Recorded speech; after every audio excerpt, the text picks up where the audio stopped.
वाले दिन भी, छुट्टी के बाद भी ये समाअत जारी रखते हुए और एक ऐसे फैसले के अंदर खान साहब को गिरफ़्तार किया जो बिल्कुल कानूनी तौर पर था नहीं, और उसकी जो वाज़िया वो हाई कोर्ट के रिमार्क्स और सुप्रीम कोर्ट में जो रिमार्क्स आए वो इस बात को साबित करते हैं कि किस तरह ये फ़ैसला दिया गया। आज एक दोबारा डिले टैक्टिस की गई।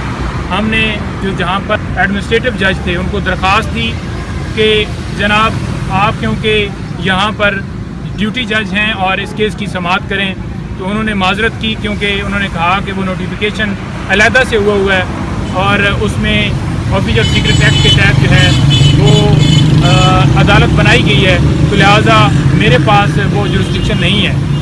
तो जुरिस्डिक्शन देखें, जो एंटी टेररिज्म कोर्ट के जज थे बेसिकली उनको ही चार्ज दिया गया था और यही बात हमने की, लेकिन इनकार आया। अब हम रजिस्ट्रार के पास इस्लामाबाद हाई कोर्ट में दरख्वास्त देंगे और ये कहेंगे कि जनाब खान साहब को जो इंसाफ है वो जस्टिस डिलेड जस्टिस डिनाइड वाला जो आपको सबको पता है कि जब डिले किया जाता है सिर्फ़ और सिर्फ इस वजह से कि कोई ना कोई बहाना बना के, तो मतलब ये है कि आप उसको इंसाफ से महरूम कर रहे हैं। दूसरी बात यह है कि अटक जेल से जो खान साहब से मुलाकात हुई, उस हवाले से थोड़ा सा मैं आपको बताना चाहूँगा, पॉइंट वाइज मैं रखना चाहूँगा, जो कि मैंने खान साहब के सामने बातें रखी और उनसे मैंने गुजारिश की कि काइंडली इसके ऊपर हमें लाजमी बताएं।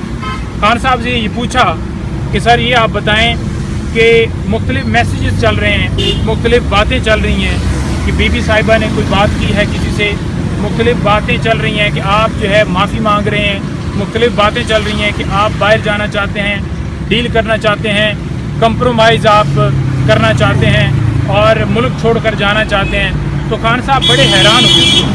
उनका दो टोक जवाब था।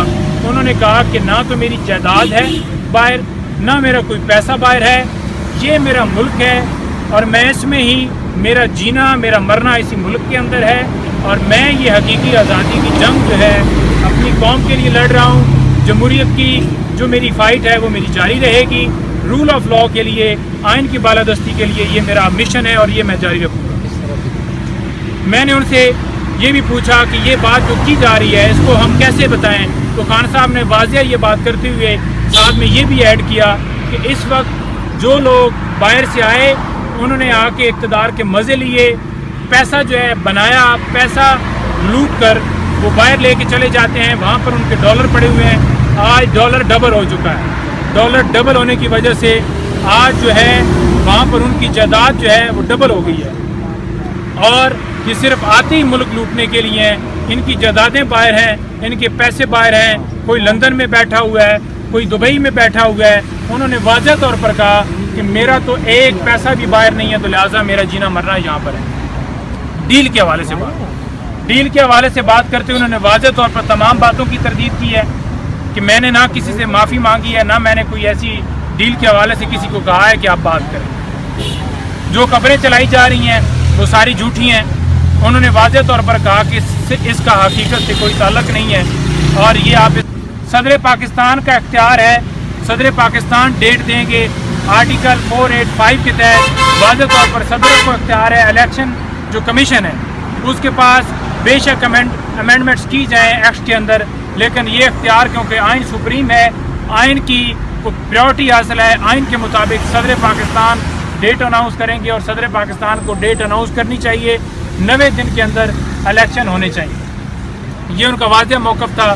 बाकी मैंने उनसे डॉक्टर साहब क्योंकि साथ उनके मौजूद थे, उन्होंने उनसे तबीयत के हवाले से पूछा और उन्होंने बताया कि मैं ठीक हूँ और उन्होंने कहा कि मैं सेल के अंदर, ये 4 सेल हैं जिनमें से एक सेल के अंदर खान साहब को तनाव रखा गया है और वहाँ पर किसी बंदे को जाने नहीं दिया जाता, कैद तनाई काट रहे हैं। उन्होंने कहा कि मैं बुक्स के मुताले में कुरान पाक मैं पढ़ रहा हूँ, हिस्ट्री की किताबें पढ़ रहा हूँ, मेरा इस सेल के अंदर मैं एडजस्ट हो चुका हूँ।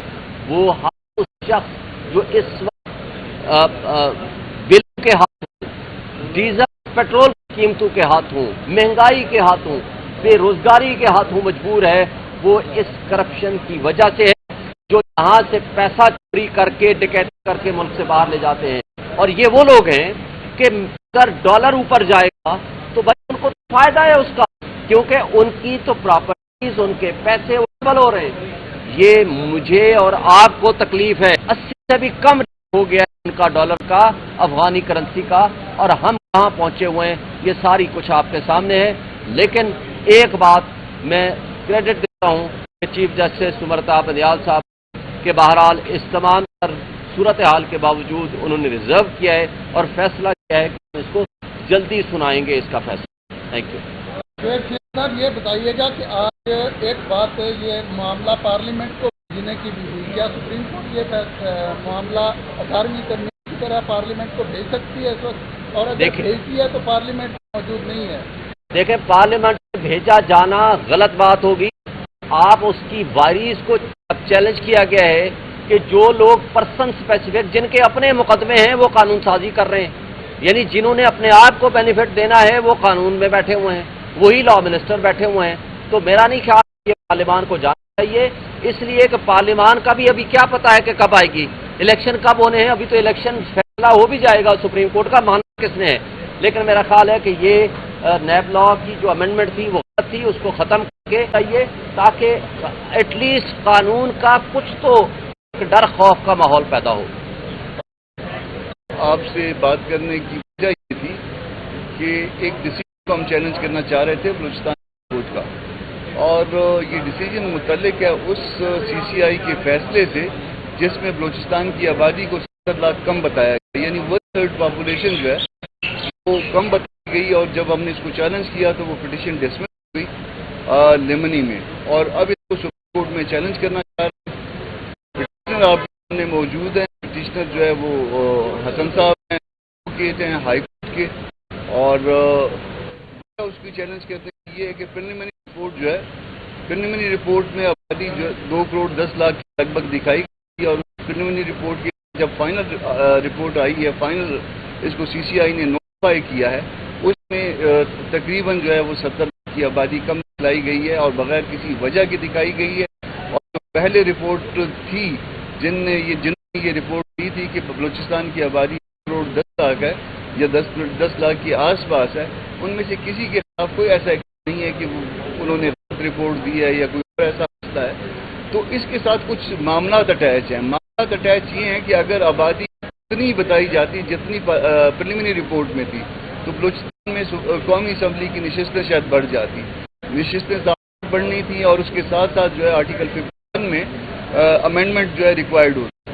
تو اس امینڈمنٹ سے بچنے کے لیے کیا کیا یہ گیا, وہ 70 لاکھ کی آبادی کو دوسرے صوبوں میں اسی تناسب کے ساتھ ایڈجسٹ کر دیا گیا ہے تاکہ وہ آرٹیکل 51 میں کوئی امینڈمنٹ جو ہے وہ ریکوائرڈ نہ ہو.